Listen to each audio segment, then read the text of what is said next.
Hello YouTubers, my name is Arthur William Gillman. I was born in Derby on the 24th of November 1922. Of course that makes me 84 now. I won't say much about my childhood, but the rest of my life's rather interesting.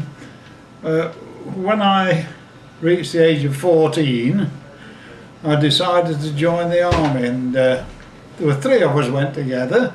There was myself, Batchy Whitlock, and a fellow, I forgot his name now, I'll remember in a minute.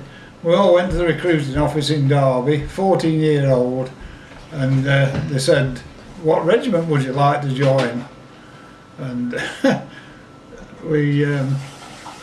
recruiting sergeant said, "There's vacancies for band boys in the West Yorkshire Regiment. How do you fancy that?" Well, we'd no more idea than fly what the West Yorkshire Regiment was or anything about it. "Yes, that'll do." So he gave us a shilling, and a few days later off we went to Catterick Camp. I went on my own actually, and it was an amazing experience, I can tell you this, because I had to find my way to a place called Jaffa Lines at Catterick. And I found this regiment, the West Yorkshire Regiment. I found them and found the guard room, and all I could hear was people shouting, and I've heard out like it in my life before. People shouting and going on.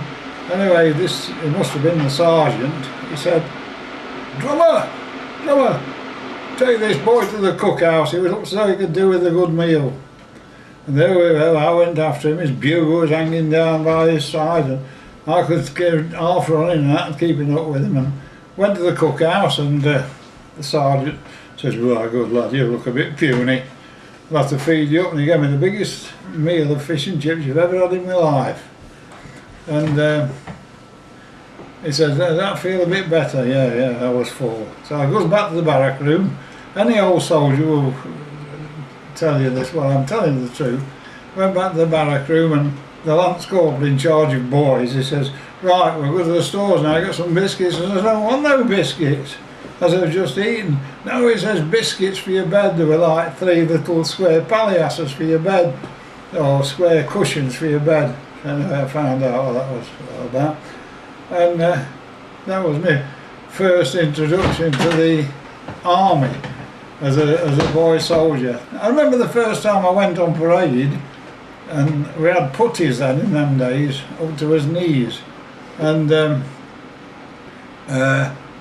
had to finish in a certain place, and, and the lads helped me, the other boys, the old boys what was there, they helped me, and they didn't finish in the right place, if you like, so they pulled and pulled and pulled until they were tight. They were tight on me legs. Went out on parade, and of course my muscles seized up when I fell down. I couldn't walk anymore. So I learnt my first mistake: don't have your putties. Don't have your putties too tight. But I had a wonderful career after that. I learnt to be a drummer. I was the bugle, played the drums and flute. At one stage in my career I was a drum major in the East Yorkshire Regiment. Ended up as a war substantive sergeant, and whilst I was stationed in York in 1940, I met my wife Mary, very young of course, Mary, and we got married in May the 17th, 1941, and well, hope I'm not boring you. We have 4 children. I've had the happiest of lives. I've still got her now. We've both been married now for 65 years. The happiest of years I've ever had, ever. And if there's any of my old national servicemen who I trained at York or in Austria with the West Yorkshire Regiment, then please give me a call back on this if you will. I'd love to get in touch with you again. I'll have another word with you later on. See you then. Bye.